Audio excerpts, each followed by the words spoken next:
नमस्कार दोस्तों। आज हम चर्चा करने जा रहे हैं प्रसिद्ध लेखिका मन्नू भंडारी की अत्यंत चर्चित कहानी यही सच है। यह कहानी केवल प्रेम की कहानी नहीं है, बल्कि यह हमारे मन की भावनाओं, स्मृतियों और वास्तविकता के बीच चलने वाले द्वंद्व को बहुत ही संवेदनशील ढंग से प्रस्तुत करती है। कहानी की नायिका के माध्यम से लेखिका यह दिखाती हैं कि कभी-कभी हम अपने अतीत को इतना सुंदर बना लेते हैं कि वर्तमान की सच्चाई हमें समझ में ही नहीं आती। यही सच है हमें यह सोचने पर मजबूर करती है कि क्या सच में हमारा अतीत उतना ही सच्चा होता है जितना हम उसे मान लेते हैं, या फिर सच्चाई हमारे वर्तमान में छिपी होती है। तो आइए इस भावनात्मक और मनोवैज्ञानिक कहानी की गहराई को समझते हैं और जानते हैं आखिर यही सच है का असली सच क्या है। कहानी कानपुर से शुरू होती है। सामने आंगन में फैली धूप सिमटकर दीवारों पर चढ़ गई और कंधे पर बस्ता लटकाए नन्हे नन्हे बच्चों के झुंड दिखाई दिए। तो एकाएक ही मुझे समय का आभास हुआ। घंटा भर हो गया यहाँ खड़े खड़े और संजय का अभी तक पता नहीं। झुंझलाती सी मैं कमरे में आती हूँ। कोने में रखी मेज पर किताबें बिखरी पड़ी हैं, कुछ खुली कुछ बंद। एक क्षण मैं उन्हें देखती रहती हूँ, फिर निरुद्देश्य सी कपड़ों की अलमारी खोलकर सरसरी सी नजर से कपड़े देखती हूँ। सब बिखरे पड़े हैं। इतनी देर यूं ही व्यर्थ खड़ी रही, इन्हें ही ठीक कर लेती, पर मन नहीं करता और फिर बंद कर देती हूँ। नहीं आना था तो व्यर्थ ही मुझे समय क्यों दिया। फिर यह कोई आज ही की बात है। हमेशा संजय अपने बताए हुए समय से घंटे 2 घंटे देरी करके आता है और मैं हूँ कि उसी क्षण से प्रतीक्षा करने लगती हूँ। उसके बाद लाख कोशिश करके भी तो किसी काम में अपना मन नहीं लगा पाती। वह क्यों नहीं समझता कि मेरा समय बहुत अमूल्य है। थीसिस पूरी करने के लिए अब मुझे अपना सारा समय पढ़ाई में ही लगाना चाहिए, पर यह बात उसे कैसे समझाऊं। पर बैठकर मैं फिर पढ़ने का उपक्रम करने लगती हूँ, पर मन है कि लगता ही नहीं। पर्दे के जरा से हिलने से दिल की धड़कन बढ़ जाती है और बार बार नजर घड़ी के सरकते हुए कांटों पर दौड़ जाती है। हर समय यही लगता है, वह आया, वह आया। तभी मेहता साहब की 5 साल की छोटी बच्ची झिझकती सी कमरे में आती है। आंटी, हमें कहानी सुनाओगी? नहीं, अभी नहीं, पीछे आना, मैं रुखाई से जवाब देती हूँ। वह भाग जाती है। ये मिसेज मेहता भी एक ही हैं। यूं तो महीनों शायद मेरी सूरत नहीं देखती, पर बच्ची को जब तब मेरा सिर खाने भेज देती हैं। मेहता साहब तो फिर भी कभी कभी 8-10 दिन में खैरियत पूछ ही लेते हैं, पर वे तो बेहद अकड़ू मालूम होती हैं। अच्छा ही है, ज्यादा दिलचस्पी लग दिखाती तो क्या मैं इतनी आजादी से घूम फिर सकती थी। खट खट खट, वही परिचित पद ध्वनि। तो आ गया संजय। मैं बरबस ही अपना सारा ध्यान पुस्तक में केंद्रित कर लेती हूँ। रजनीगंधा के ढेर सारे फूल लिए संजय मुस्कुराता सा दरवाजे पर खड़ा है। मैं देखती हूँ, पर मुस्कुराकर स्वागत नहीं करती। हंसता हुआ वह आगे बढ़ता है और फूलों को मेज पर पटक कर पीछे से मेरे दोनों कंधे दबाता हुआ पूछता है, बहुत नाराज हो? रजनीगंधा की महक से जैसे सारा कमरा महकने लगता है। मुझे क्या करना है नाराज होकर, रुखाई से मैं कहती हूँ। वह कुर्सी सहित मुझे घुमाकर अपने सामने कर लेता है और बड़े दुलार के साथ ठोड़ी उठाकर कहता, तुम ही बताओ क्या करता। क्वालिटी में दोस्तों के बीच फंसा था, बहुत कोशिश करके भी उठ नहीं पाया। सबको नाराज करके आना अच्छा भी नहीं लगता। इच्छा होती है कह दूं, तुम्हें दोस्तों का ख्याल है, उनके बुरा मानने की चिंता है, बस मेरी ही नहीं है, पर कुछ कह नहीं पाती। एकटक उसके चेहरे की ओर देखती रहती हूँ। उसके सांवले चेहरे पर पसीने की बूंदें चमक रही हैं। कोई और समय होता तो मैंने अपने आंचल से इन्हें पोंछ दिया होता, पर आज नहीं। वह मंद मंद मुस्कुरा रहा है। उसकी आंखें क्षमा याचना कर रही हैं, पर मैं क्या करूं। तभी वह अपनी आदत के अनुसार कुर्सी के हत्थे पर बैठकर मेरे गाल सहलाने लगता है। मुझे उसकी इसी बात पर गुस्सा आता है। हमेशा इसी तरह करेगा और फिर दुनिया भर का लाड दुलार दिखलाएगा। वह जानता जो है कि इसके आगे मेरा क्रोध टिक नहीं पाता, फिर उठकर वह फूलदान के पुराने फूल फेंक देता है और नए फूल लगाता है। फूल सजाने में वह कितना कुशल है। एक बार मैंने यूं ही कह दिया था कि मुझे रजनीगंधा के फूल बड़े पसंद हैं, तो उसने नियम ही बना लिया कि हर चौथे दिन ढेर सारे फूल लाकर मेरे कमरे में लगा देता है।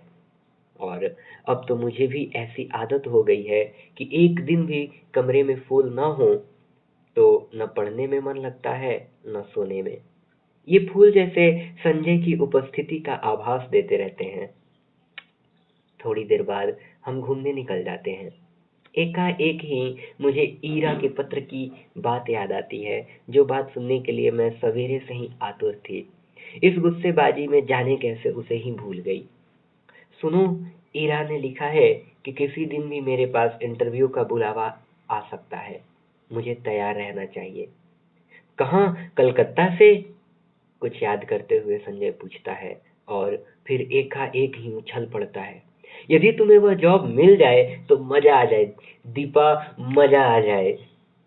हम सड़क पर हैं, नहीं तो अवश्य ही उसने आवेश में आकर कोई हरकत कर डाली होती।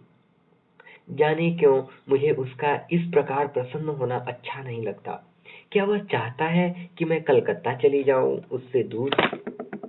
तभी सुनाई देता है, तुम्हें यह जॉब मिल जाए तो मैं भी अपना तबादला कलकत्ता ही करवा लूं, हेड ऑफिस में। यहाँ की रोज की किचकिच से तो मेरा मन ऊब गया है। कितनी बार सोचा कि तबादले की कोशिश करूं, पर तुम्हारे ख्याल ने हमेशा मुझे बांध लिया। ऑफिस में शांति हो जाएगी, पर मेरी शामें कितनी वीरान हो जाएंगी। उसके स्वर की आर्द्रता ने मुझे छू लिया। एकाएक ही मुझे लगने लगा कि रात बड़ी सुहावनी हो चली है।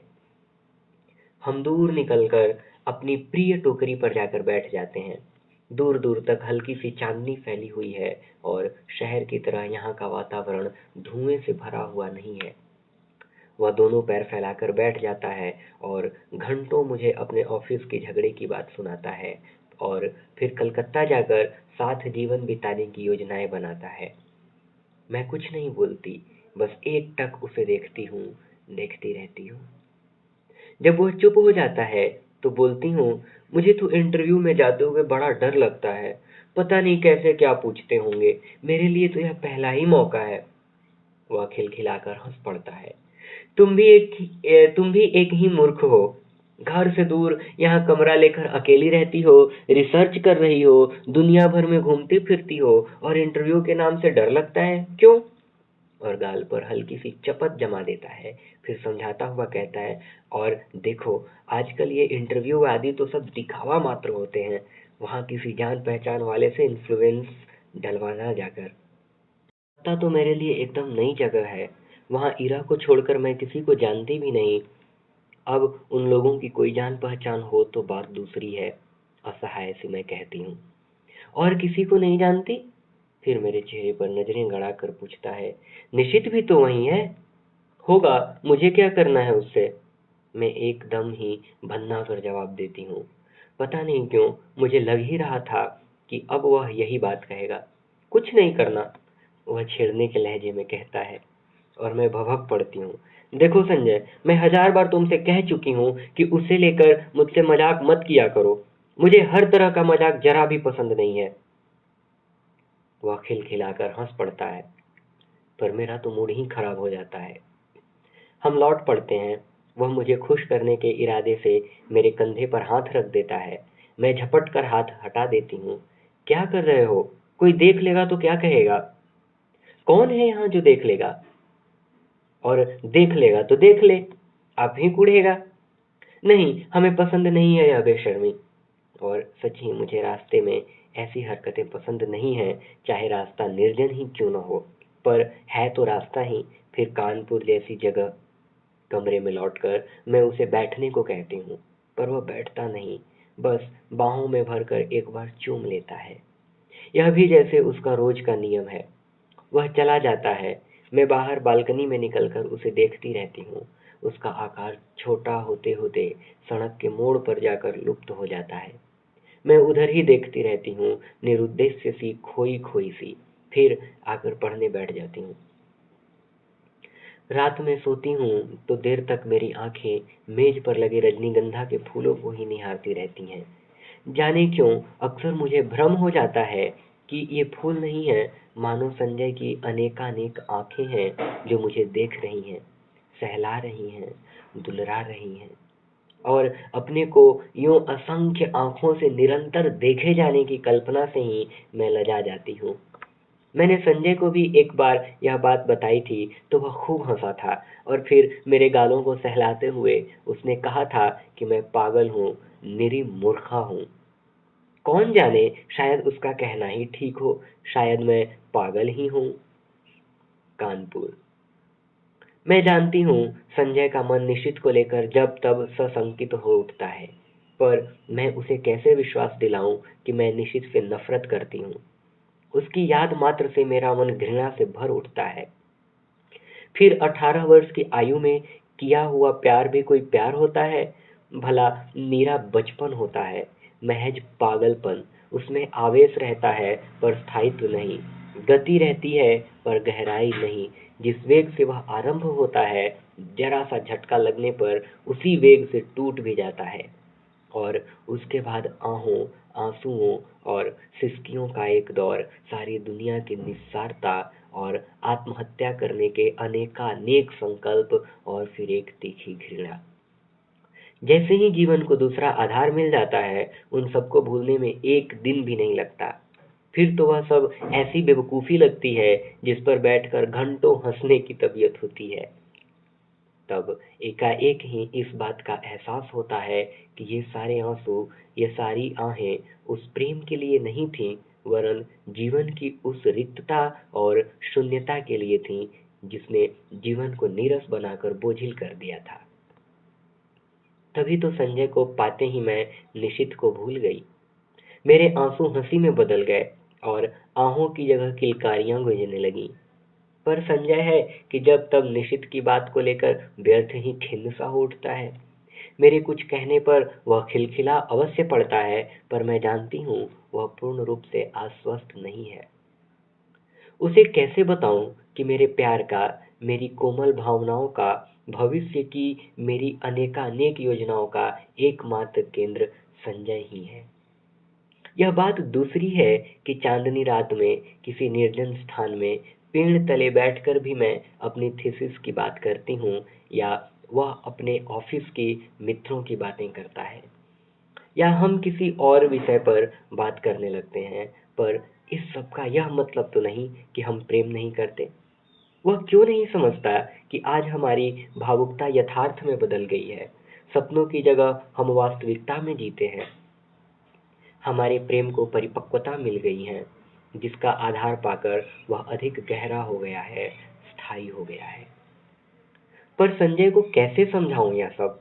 कैसे उसे समझाऊं कि निशित ने मेरा अपना अपमान किया है, ऐसा अपमान जिसकी कचोट से मैं आज भी तिलमिला जाती हूँ।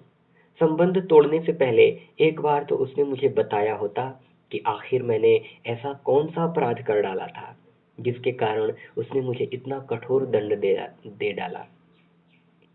सारी दुनिया की भर्त्सना, तिरस्कार, परिहास और दया का विष मुझे पीना पड़ा। विश्वासघाती नीच कहीं का। और संजय सोचता है कि आज भी मेरे मन में उसके लिए कोई कोमल स्थान है। छी, मैं उससे नफरत करती हूँ। और सच पूछो तो अपने को भाग्यशालिनी समझती हूँ कि मैं एक ऐसे व्यक्ति के चंगुल में फंसने से बच गई जिसके लिए प्रेम महज एक खिलवाड़ है।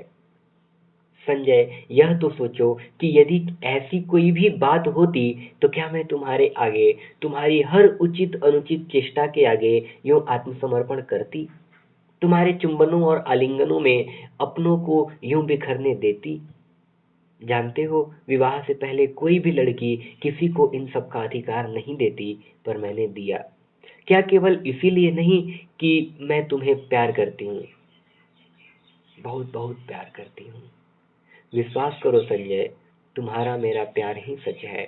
निशित का प्यार तो मात्र छल था, भ्रम था, झूठ था। कानपुर। परसों मुझे कलकत्ता जाना है। बड़ा डर लग रहा है। कैसे क्या होगा? मान लो इंटरव्यू में बहुत नर्वस हो गई तो? संजय को कह रही हूँ कि वह भी साथ चले, पर उसे ऑफिस से छुट्टी नहीं मिल सकती। एक तो नया शहर, फिर इंटरव्यू, अपना कोई साथ होता तो बड़ा सहारा मिल जाता। मैं कमरा लेकर अकेली रहती हूँ, यूं अकेली घूम फिर भी लेती हूँ तो संजय सोचता है मुझ में बड़ी हिम्मत है, पर सच बड़ा डर लग रहा है। यार मैं यह मान लेती हूँ कि मुझे नौकरी मिल गई है और मैं संजय के साथ वहाँ रहने लगी हूँ। कितनी सुंदर कल्पना है, कितनी मादक, पर इंटरव्यू का भय मादकता से भरे इस स्वप्न जाल को छिन्न भिन्न कर देता है। काश संजय भी किसी तरह मेरे साथ चल पाता। कलकत्ता। गाड़ी जब हावड़ा स्टेशन के प्लेटफॉर्म पर प्रवेश करती है तो जाने कैसी विचित्र आशंका, विचित्र से भय से मेरा मन भर जाता है। प्लेटफॉर्म पर खड़े असंख्य नर नारियों में मैं ईरा को ढूंढती हूँ। वह कहीं दिखाई नहीं देती। नीचे उतरने के बजाय खिड़की में से ही दूर दूर तक नजरें दौड़ाती हूँ। आखिर एक कुली को बुलाकर अपना छोटा सा सूटकेस और बिस्तर उतारने का आदेश दे मैं नीचे उतर पड़ती हूँ। उस भीड़ को देखकर मेरी दहशत जैसे और बढ़ जाती है। तभी किसी के हाथ के स्पर्श से मैं बुरी तरह चौंक जाती हूँ। पीछे देखती हूँ तो ईरा खड़ी है। रुमाल से चेहरे का पसीना पोंछते हुए कहती हूँ, ओफ, तुझे ना देखकर मैं घबरा रही थी कि तुम्हारे घर भी कैसे पहुंचूंगी। बाहर आकर हम टैक्सी में बैठते हैं। अभी तक मैं स्वस्थ नहीं हो पाई हूँ। जैसे ही हावड़ा पुल पर गाड़ी पहुंचती है, हुगली के जल को स्पर्श करती हुई ठंडी हवाएं तन मन को एक ताजगी से भर देती हैं। ईरा मुझे इस पुल की विशेषता बताती है और मैं विस्मित सी उस पुल को देखती हूँ। दूर दूर तक फैले हुगली के विस्तार को देखती हूँ। उसकी छाती पर खड़ी और विहार करती अनेक नौकाओं को देखती हूँ। बड़े बड़े जहाज़ों को देखती हूँ। उसके बाद बहुत ही भीड़ भरी सड़कों पर हमारी टैक्सी रुकती रुकती चलती है।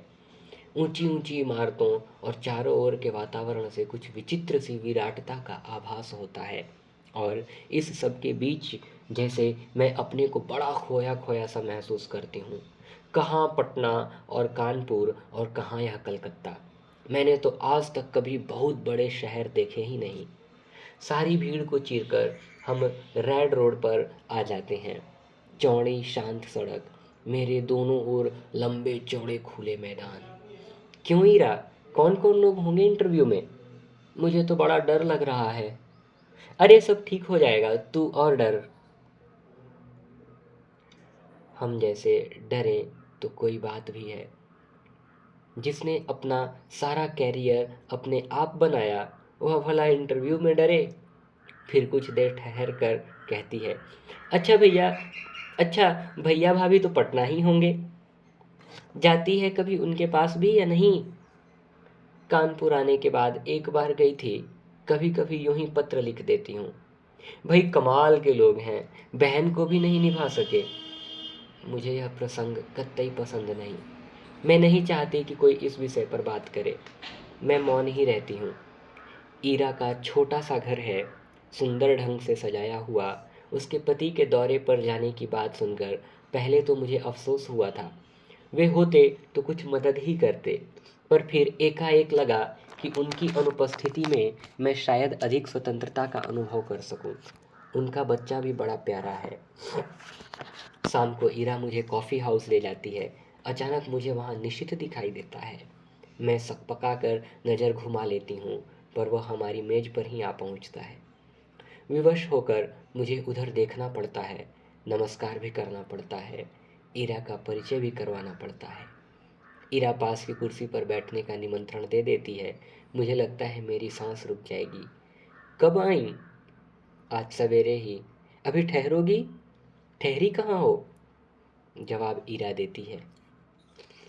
मैं देख रही हूँ, निश्चित बहुत बदल गया है। उसने कवियों की तरह बाल बढ़ा लिए हैं। यह क्या शौक चराया। उसका रंग स्याह पड़ गया है, वह दुबला भी हो गया है। विशेष बातचीत नहीं होती और हम लोग उठ पड़ते हैं। ईरा को मुन्नू की चिंता सता रही है और मैं स्वयं भी घर पहुंचने को उतावली हो रही थी। कॉफ़ी हाउस से धर्मतल्ला तक वह पैदल चलता हुआ हमारे साथ आता है। ईरा उससे बात कर रही है मानो वह ईरा का ही मित्र हो।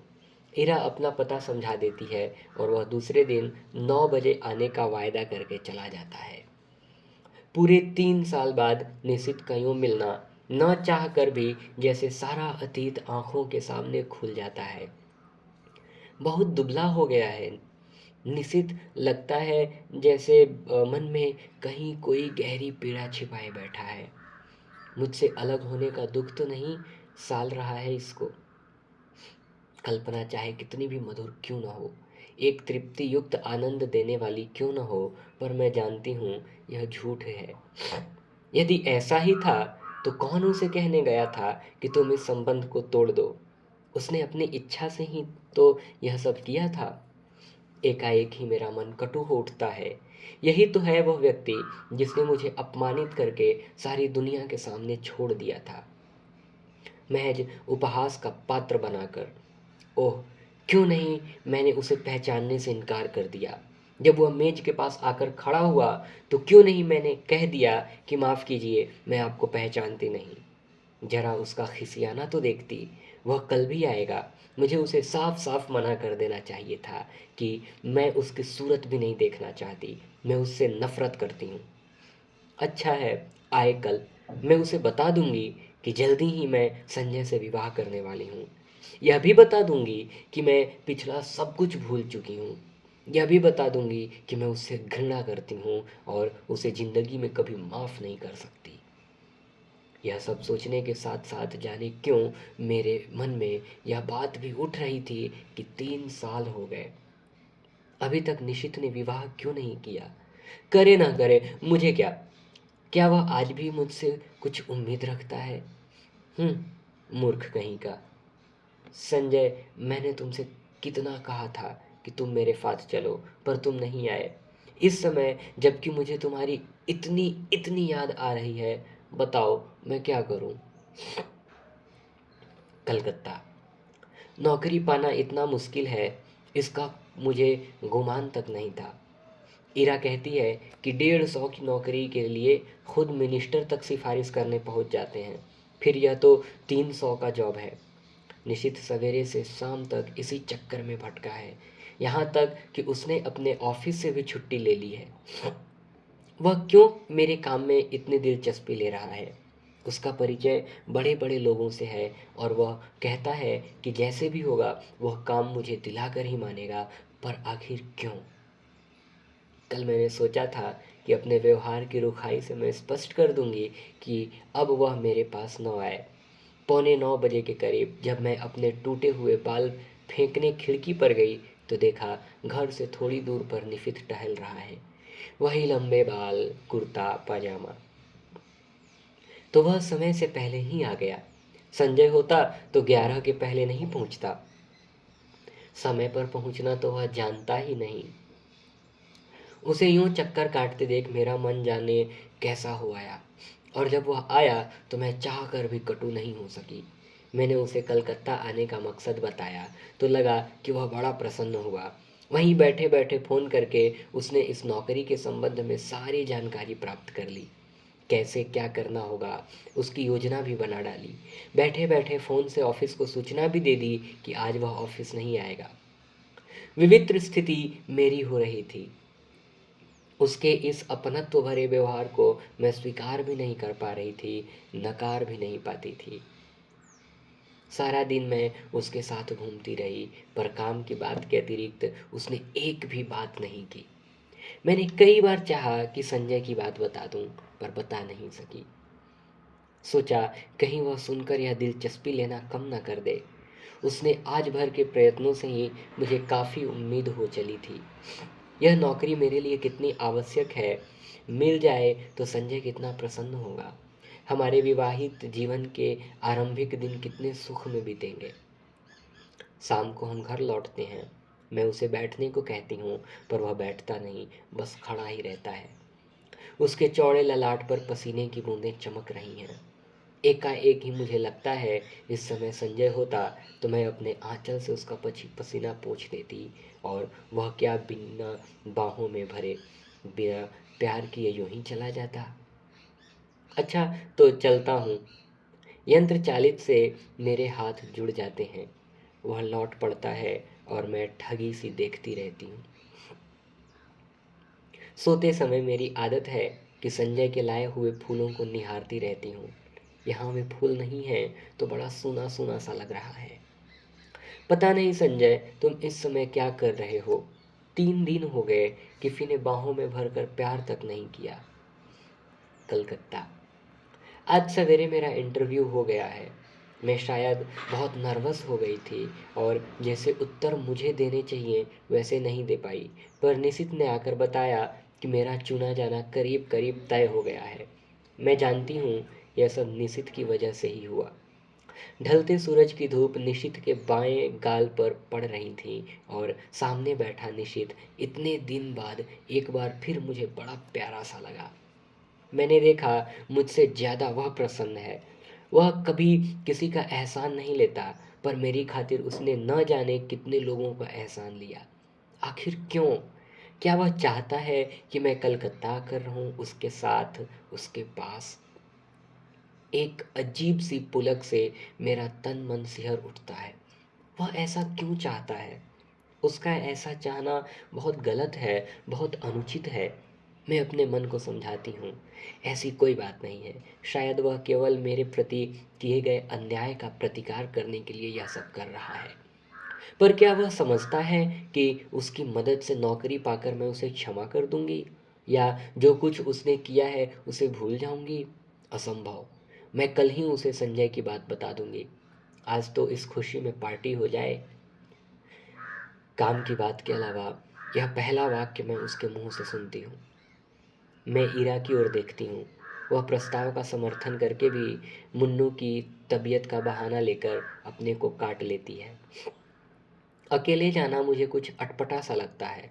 अभी तक तो काम का बहाना लेकर घूम रही थी, पर अब फिर भी मैं मना नहीं कर पाती। अंदर जाकर तैयार होती हूँ। मुझे याद आता है निशित को नीला रंग बहुत पसंद था। मैं नीली साड़ी ही पहनती हूँ। बड़े चाव और सतर्कता से अपना प्रसाधन करती हूँ और बार बार अपने को टोकती जाती हूँ। किसको रिझाने के लिए यह सब हो रहा है? क्या यह नीरा पागलपन नहीं है? सीढ़ियों पर निशित हल्की सी मुस्कुराहट के साथ कहता है, इस साड़ी में तुम बहुत सुंदर लग रही हो। मेरा चेहरा तमतमा जाता है, कनपट्टियां सुर्ख हो जाती हैं। मैं चुपचाप ही इस वाक्य के लिए तैयार नहीं थी। यह सदा चुप रहने वाला निशित बोला भी तो ऐसी बात। मुझे ऐसी बातें सुनने की जरा भी आदत नहीं है। संजय न कभी मेरे कपड़ों पर ध्यान देता है, न ऐसी बातें करता है, जबकि उसे पूरा अधिकार है और यह बिना अधिकार ऐसी बातें कर रहा है।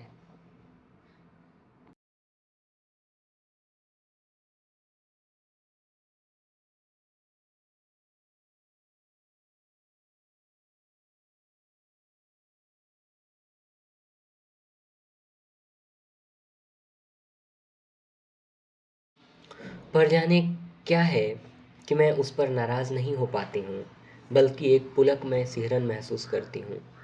सच, संजय के मुंह से ऐसा वाक्य सुनने को मेरा मन तरसता रहता है, पर उसने कभी ऐसी बात नहीं की।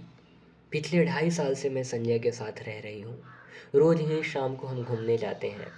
कितनी ही बार मैंने श्रृंगार किया, अच्छे कपड़े पहने, पर प्रशंसा का एक शब्द भी उसके मुंह से नहीं सुना। इन बातों पर उसका ध्यान ही नहीं जाता। यह देखकर भी जैसे यह सब नहीं देख पाता। इस वाक्य को सुनने के लिए तरसता हुआ मेरा मन जैसे इस रस से नहीं जाता है। पर निशित ने यह बात क्यों कही? उसे क्या अधिकार है?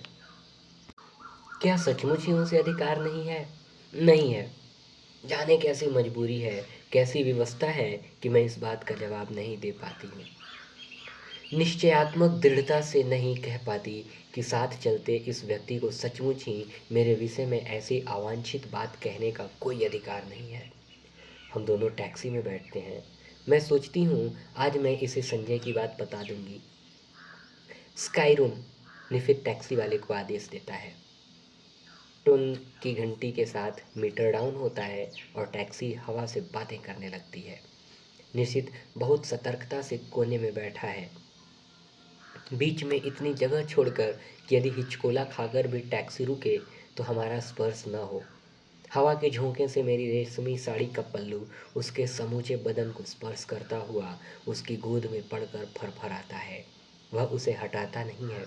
मुझे लगता है यह रेशमी सुवासित पल्लू उसके तन मन को रस से भिगो रहा है। यह स्पर्श उसे पुलकित कर रहा है। मैं विजय के अकथनीय आह्लाद से भर जाती हूँ। आज भी मैं संजय की बात नहीं कह पाती, चाह कर भी नहीं कह पाती। अपनी इस व्यवस्था पर मुझे खीज भी आती है, पर मेरा मुंह है कि खुलता ही नहीं। मुझे लगता है कि मैं जैसे कोई बहुत बड़ा अपराध कर रही हूँ, पर फिर भी मैं कुछ नहीं कह सकी। यह निश्चित कुछ बोलता क्यों नहीं? उसका यूं कोने में दुबक कर निर्विकार भाव से बैठे रहना मुझे कतई अच्छा नहीं लगता। एकाएक ही मुझे संजय की याद आने लगती है। इस समय वह यहाँ होता तो उसका हाथ मेरी कमर में लिपटा होता। यूं सड़क पर ऐसी हरकतें मुझे स्वयं पसंद नहीं, पर जाने क्यों किसी की बाहों की लपेट के लिए मेरा मन ललक उठता है। मैं जानती हूँ कि जब निश्चित बगल में बैठा हो उस समय ऐसी इच्छा करना या ऐसी बात सोचना भी कितना अनुचित है, पर मैं क्या करूँ? जितनी द्रुत गति से टैक्सी चल रही है, मुझे लगता है उतनी ही द्रुत गति से मैं भी बही जा रही हूँ, अनुचित अवांछित दिशाओं की ओर। टैक्सी झटका खाकर रुकती है तो मेरी चेतना लौटती है। मैं जल्दी से दाहिनी ओर का फाटक खोलकर कुछ इस हड़बड़ी से नीचे उतर पड़ती हूँ, मानो अंदर निशित मेरे साथ कोई बदतमीजी कर रहा हो। अजी, इधर से उतरना चाहिए कभी, टैक्सी वाला कहता है। मुझे अपनी गलती का भान होता है। उधर निशित खड़ा है, इधर मैं, बीच में टैक्सी। पैसे लेकर टैक्सी चली जाती है तो हम दोनों एक दूसरे के आमने सामने हो जाते हैं। एकाएक एकाएक ही मुझे ख्याल आता है कि टैक्सी के पैसे तो मुझे ही देने चाहिए थे, पर अब क्या हो सकता था। चुपचाप हम दोनों अंदर जाते हैं। आसपास बहुत कुछ है, चहल पहल, रोशनी, रौनक, पर मेरे लिए जैसे सबका अस्तित्व ही मिट जाता है। मैं अपने को सबकी नज़रों से ऐसे बचा कर चलती हूँ मानो मैंने कोई अपराध कर डाला हो और कोई मुझे पकड़ न ले। क्या सचमुच ही मुझसे कोई अपराध हो गया है? आमने सामने हम दोनों बैठ जाते हैं। मैं होस्ट हूँ, फिर भी उसका पार्ट वही अदा कर रहा है, वही ऑर्डर देता है। बाहर की हलचल और उससे अधिक मन की हलचल में मैं अपने को खोया खोया सा महसूस करती हूँ। हम दोनों के सामने बहरा कोल्ड कॉफ़ी के गिलास और खाने का कुछ सामान रख जाता है। मुझे बार बार लगता है कि निशित कुछ कहना चाह रहा है। मैं उसके होठों की धड़कन तक महसूस करती हूँ। वह जल्दी से कॉफ़ी का स्ट्रॉ मुंह से लगा लेता है। मूर्ख कहीं का, वह सोचता है मैं बेवकूफ़ हूँ। मैं अच्छी तरह जानती हूँ कि इस समय वह क्या सोच रहा है। 3 दिन साथ रहकर भी हमने उस प्रसंग को नहीं छेड़ा। शायद नौकरी की बात ही हमारे दिमागों पर छाई हुई थी, पर आज आज अवश्य ही वह बात आएगी। न आए यह कितना अस्वाभाविक है, पर नहीं, स्वाभाविक शायद यही है। 3 साल पहले जो अध्याय सदा के लिए बंद हो गया, उसे उलट कर देखने का साहस शायद हम दोनों में से किसी में नहीं है। जो संबंध टूट गए, अब उन पर कौन बात करे। मैं तो कभी कभी नहीं करूँगी, पर उसे तो करना चाहिए। तोड़ा उसने था, बात भी वही आरंभ करे। मैं क्यों करूं, और मुझे क्या पड़ी है? मैं तो जल्दी ही संजय से विवाह करने वाली हूँ। क्यों नहीं मैं इसे अभी संजय की बात बता देती? पर जाने कैसी विवशता है, जाने कैसा मोह है कि मैं मुंह नहीं खोल पाती। एकाएक मुझे लगता है जैसे उसने कुछ कहा। आपने कुछ कहा? नहीं तो? मैं खिसिया जाती हूँ। फिर वही मौन।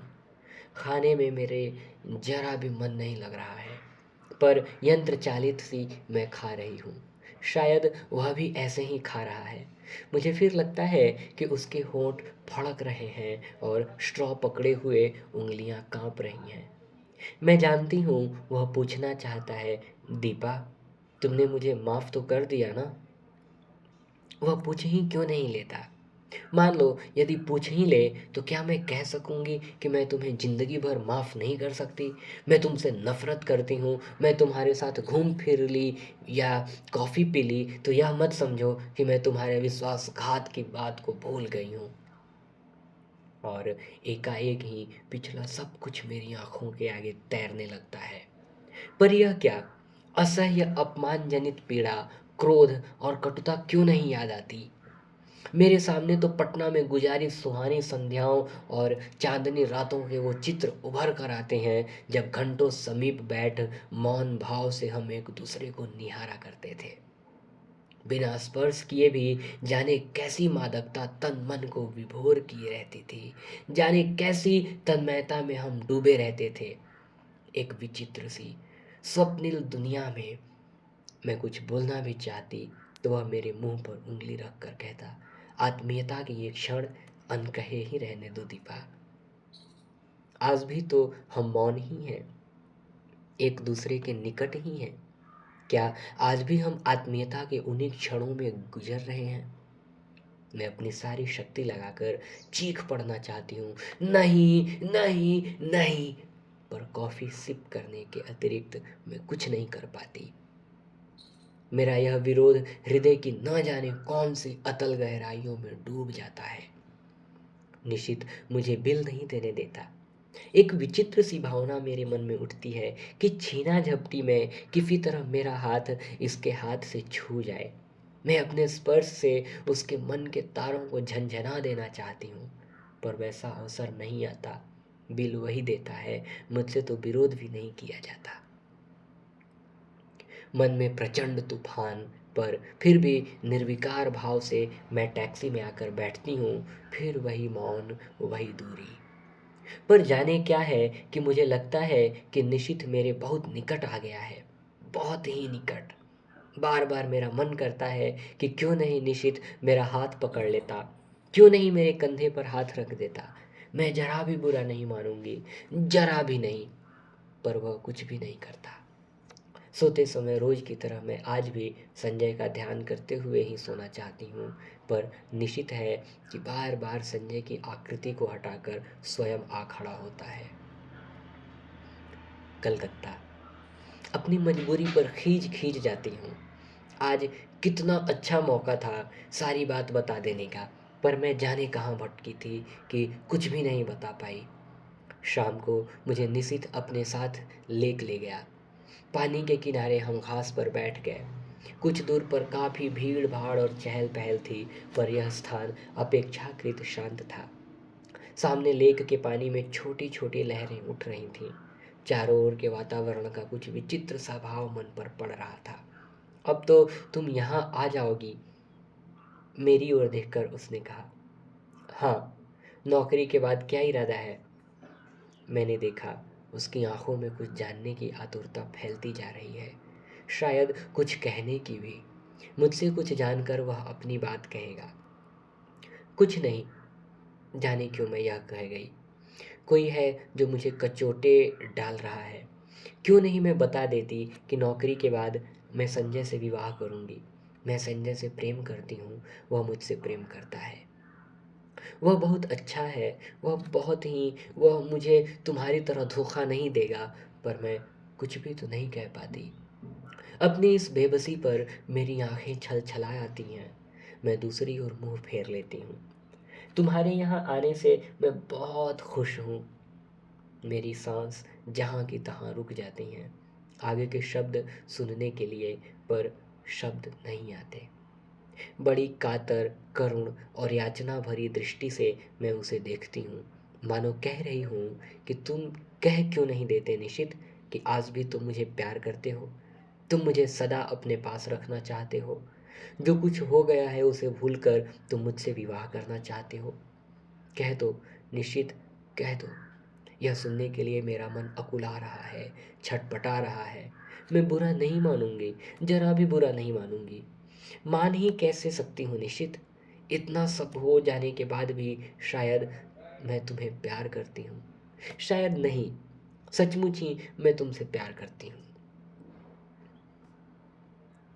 मैं जानती हूँ तुम कुछ नहीं कहोगे। सदा के ही मितभाषी जो हो, फिर भी कुछ सुनने की आतुरता लिए मैं तुम्हारी तरफ देखती रहती हूँ। पर तुम्हारी नज़र तो लेक के पानी पर जमी हुई है, शांत, मौन। आत्मीयता के ये क्षण अनकहे भले ही रह जाएं, पर अनबुझे नहीं रह सकते। तुम चाहे न कहो, पर मैं जानती हूँ तुम आज भी मुझे प्यार करते हो, बहुत प्यार करते हो। मेरे कलकत्ता आ जाने के बाद इस टूटे संबंध को फिर से जोड़ने की बात ही तुम इस समय सोच रहे हो। तुम आज भी मुझे अपना ही समझते हो। तुम जानते हो आज भी दीपा तुम्हारी है और मैं। लगता है इस प्रश्न का उत्तर देने का साहस मुझ में नहीं है। मुझे डर है कि जिस आधार पर मैं तुमसे नफरत करती हूँ, उसी आधार पर कहीं मुझे अपने से नफरत ना करनी पड़े। लगता है रात आधी से भी अधिक ढल गई है। कानपुर। मन में उत्कट अभिलाषा होते हुए भी निशित की आवश्यक मीटिंग की बात सुनकर मैंने कह दिया था कि तुम स्टेशन मत आना। ईरा आई थी, पर गाड़ी पर बिठाकर ही चली गई, या कहूँ कि मैंने ज़बरदस्ती ही उसे भेज दिया। मैं जानती थी कि लाख मना करने पर भी निशित आएगा, और विदा के उन अंतिम क्षणों में मैं उसके साथ अकेली ही रहना चाहती थी। मन में एक दबी सी आशा थी कि चलते समय ही शायद वह कुछ कह दे। गाड़ी चलने में जब 10 मिनट रह गए तो देखा बड़ी व्यग्रता से डिब्बों में झांकता झांकता निशित आ रहा था। पागल, उसे इतना तो समझना चाहिए कि उसकी प्रतीक्षा में मैं यहाँ बाहर खड़ी हूँ। मैं दौड़कर उसके पास जाती हूँ। आप क्यों आए? पर मुझे उसका आना बहुत अच्छा लगता है। वो बहुत थका हुआ लग रहा है। शायद सारा दिन बहुत व्यस्त रहा और दौड़ता दौड़ता मुझे सी ऑफ करने यहाँ आ पहुँचा। मन करता है कुछ ऐसा करूं जिससे इसकी सारी थकान दूर हो जाए, पर क्या करूं? हम डिब्बे के पास आ जाते हैं। जगह अच्छी मिल गई? वह अंदर झांकते हुए पूछता है। हाँ। पानी वानी तो है? है। बिस्तर फैला लिया? मैं खींच पड़ती हूँ। वह शायद समझ जाता है, सो चुप हो जाता है। हम दोनों एक क्षण को एक दूसरे की ओर देखते हैं।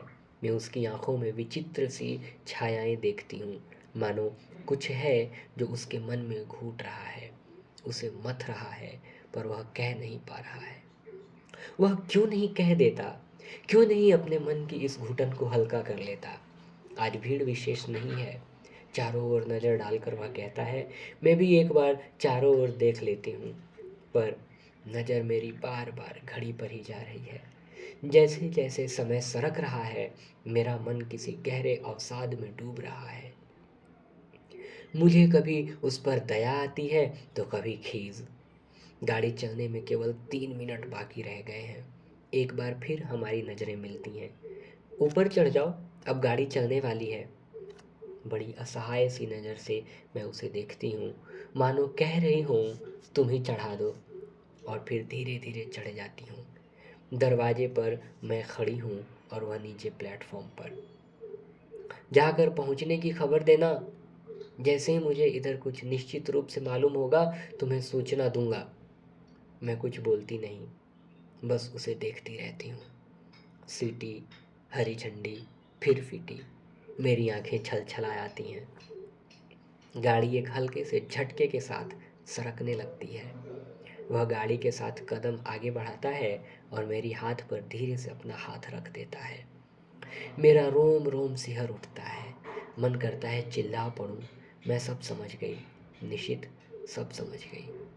जो कुछ तुम इन 4 दिनों में नहीं कह पाए, वह तुम्हारे इस क्षणिक स्पर्श ने कह दिया। विश्वास करो, यदि तुम मेरे हो तो मैं भी तुम्हारी हूँ, केवल तुम्हारी, एकमात्र तुम्हारी। पर मैं कुछ कह नहीं पाती, बस साथ चलते निशित को देखती भर रहती हूँ। गाड़ी के गति पकड़ते ही वह हाथ को जरा सा दबाकर छोड़ देता है। मेरी छल छलाई आंखें मूंद जाती हैं। मुझे लगता है यह स्पर्श, यह सुख, यह क्षण ही सत्य है, बाकी सब झूठ है। अपने को भूलने का, भरमाने का, छलने का असफल प्रयास है। आंसू भरी आंखों से मैं प्लेटफॉर्म को पीछे छूटता हुआ देखती हूँ। सारी आकृतियाँ धुंधली सी दिखाई देती हैं। असंख्य हिलते हुए हाथों के बीच निशित के हाथ को, उस हाथ को जिसने मेरा हाथ पकड़ा था, ढूंढने का असफल सा प्रयास करती हूँ। गाड़ी प्लेटफॉर्म को पार कर जाती है और दूर दूर तक कलकत्ता की जगमगाती बत्तियां दिखाई देती हैं। धीरे धीरे वे सब दूर हो जाती हैं, पीछे छूटती जाती हैं।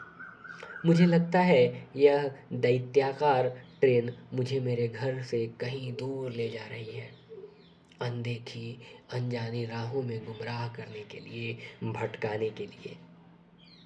बोझिल मन से मैं अपने फैलाए हुए बिस्तर पर लेट जाती हूँ। आंखें बंद करते ही सबसे पहले मेरे सामने संजय का चित्र उभरता है। कानपुर जाकर मैं उसे क्या कहूँगी? इतने दिनों तक उसे छलती आई, अपने को छलती आई, पर अब नहीं। मैं उसे सारी बात समझा दूंगी। कहूँगी, संजय, जिस संबंध को टूटा हुआ जानकर मैं भूल चुकी थी, उसकी जड़ें हृदय की किन अतल गहराइयों में जमी हुई थी, इसका एहसास कलकत्ता में निशित से मिलकर हुआ। याद आता है तुम निशित को लेकर सदैव ही संदिग्ध रहते थे, पर तब मैं तुम्हें ईर्ष्यालु समझती थी। आज स्वीकार करती हूँ कि तुम जीते, मैं हारी। सच मानना संजय, 2.5 साल में स्वयं भ्रम में थी और तुम्हें भी भ्रम में डाल रखा था, पर आज भ्रम के, छलना के सारे ही जाल छिन्न भिन्न हो गए हैं।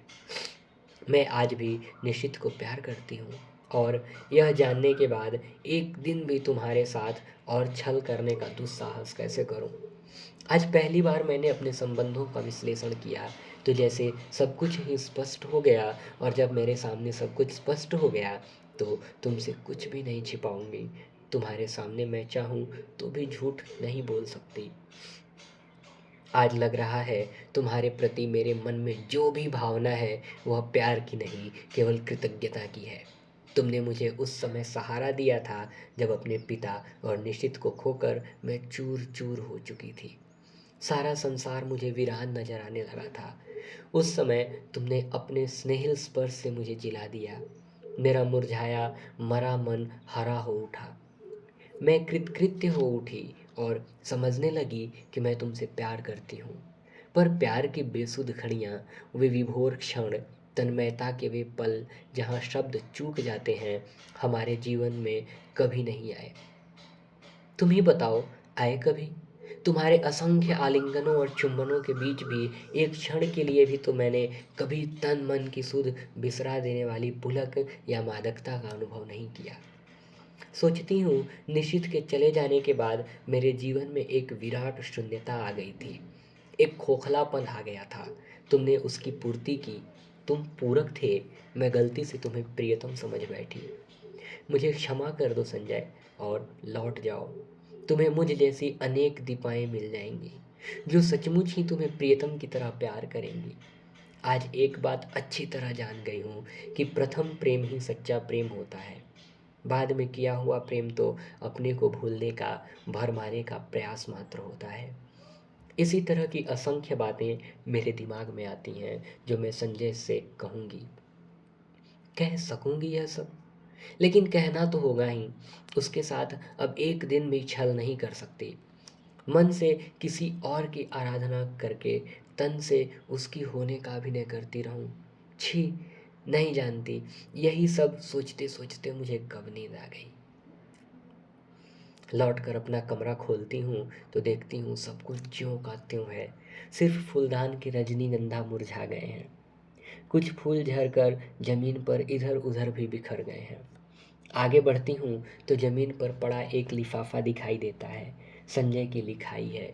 खोला तो छोटा सा पत्र था। दीपा, तुमने जो कलकत्ता जाकर कोई सूचना ही नहीं दी। मैं आज ऑफिस से काम से कटक जा रहा हूँ। 5-6 दिन में लौट आऊँगा। तब तक तुम आ ही जाओगी। जानने को उत्सुक हूँ कि कलकत्ता में क्या हुआ। तुम्हारा संजय। एक लंबा निश्वास निकल जाता है। लगता है एक बड़ा बोझ हट गया। इस अवधि में तो मैं अपने को अच्छी तरह तैयार कर लूँगी। नहा धोकर सबसे पहले मैं निशित को पत्र लिखती हूँ। उसकी उपस्थिति से जो हिचक मेरे होठ बंद किए हुए थे, दूर रहकर वह अपने आप ही टूट जाती हैं। मैं स्पष्ट शब्दों में लिख देती हूँ कि चाहे उसने कुछ नहीं कहा, फिर भी मैं सब कुछ समझ गई हूँ। साथ ही यह भी लिख देती हूँ कि मैं उसकी उस हरकत से बहुत दुखी थी, बहुत नाराज़ थी, पर उसे देखते ही जैसे सारा क्रोध बह गया। इस अपनत्व में क्रोध भला टिक भी कैसे पाता। लौटी हूँ तब से न जाने कैसी रंगीन और मादकता मेरी आंखों के आगे छाई है। एक खूबसूरत से लिफाफे में उसे बंद करके मैं स्वयं पोस्ट करने जाती हूँ।